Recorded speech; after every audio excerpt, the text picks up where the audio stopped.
welcome to my channel. Jangan lupa subscribe, like, dan share video kita ya. Oke, kali ini kita akan membahas tentang konsep kehilangan. Jadi apa itu kehilangan?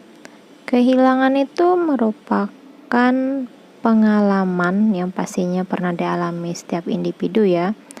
Itu biasanya keadaan individu berpisah dengan sesuatu yang sebelumnya ada, yang memungkinkan menjadi tidak ada, seperti itu ya, baik secara sebagian atau keseluruhan ya. Terus di sini untuk faktor-faktornya nih yang mempengaruhi reaksi kehilangan itu tergantung dari arti dari kehilangan tersebut. Jadi jika kehilangan sesuatu yang berharga itu pasti akan sangat mempengaruhi dari kehilangan tersebut. Terus sosial budaya juga mempengaruhi. Kepercayaan juga sangat mempengaruhi ya. Biasanya contohnya itu untuk orang-orang yang beriman atau lebih atau sangat beriman itu akan lebih mudah untuk menerima kehilangan ya. Dan jenis kelamin ini contohnya misalnya perempuan lebih mudah untuk menangis atau merasa sedih ketika terjadi kehilangan. Status sosial juga sangat berpengaruh, fisik dan psikologi juga sangat berpengaruh. Adapun tipe-tipe kehilangan tersebut itu ada yang bersifat atau tipenya itu aktual atau nyata ya. Jadi kehilangan ini sangat mudah dikenal atau diidentifikasi oleh orang lain. Misalnya nih hilangnya anggota tubuh seperti itu ya, atau kematian seseorang seperti itu. Terus untuk tipe kehilangan persepsi itu sangat sulit ya untuk dinilai oleh seseorang. Ini misalnya seseorang yang di PHK atau berhenti kerja, itu menyebabkan perasaan kemandirian atau kebebasannya menjadi menurun ya. Nah, itu kan tidak bisa dilihat oleh orang lain ya, hanya seseorang itu saja yang bisa melihatnya atau menyadarinya. Itu pun juga kalau orangnya sadar ya, seperti itu ya. Di sini juga terdapat jenis kehilangan ya. Ini ada 5 jenis kehilangan. Itu yang pertama itu kehilangan seseorang yang dicintai atau yang sangat bermakna.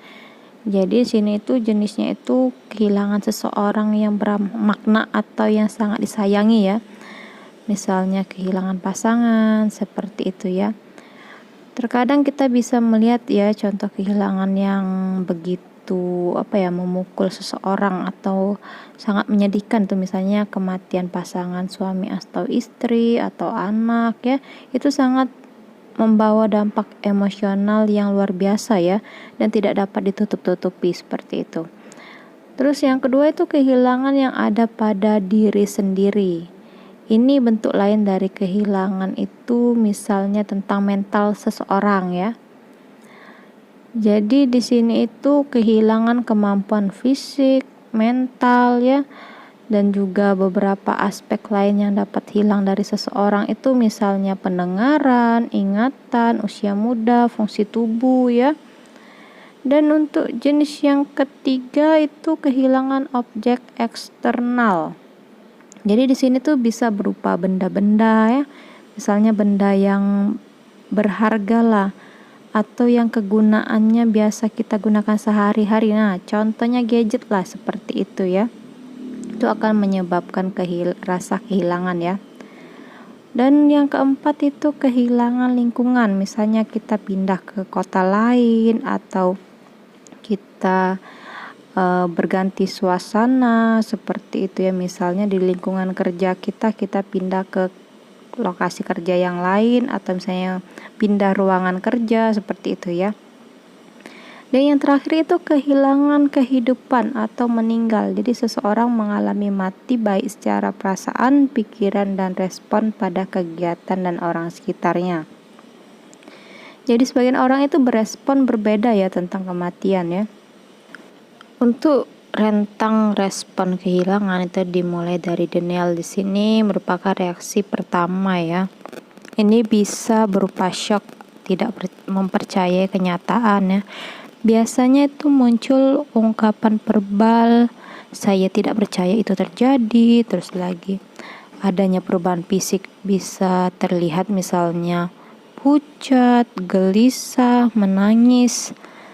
Lalu untuk fase anger atau marahnya itu, ini individu mulai menyadari akan kenyataan yang terjadi, timbul respon marah, dan terkadang marahnya ini diproyeksikan pada orang lain. Dan untuk reaksi fisiknya itu biasanya yang timbul itu mukanya merah, nadinya cepat, gelisah, susah tidur, bahkan tangannya terus mengepal seperti marah-marah orang-orang lah, seperti itu ya.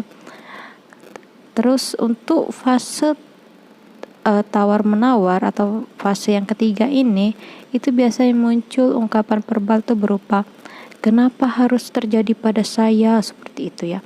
Terus kalau saja yang sakit bukan saya, seandainya saya, dan lain-lain ya.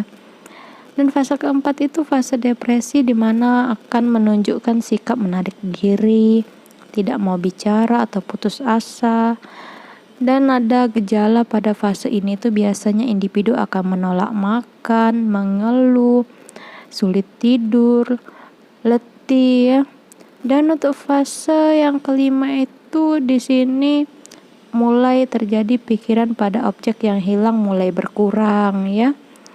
Mungkin sampai di sini dulu video kita. Tetap tonton video kita yang lainnya ya, dan jangan lupa untuk subscribe, like, dan share video kita. Oke, terima kasih semuanya.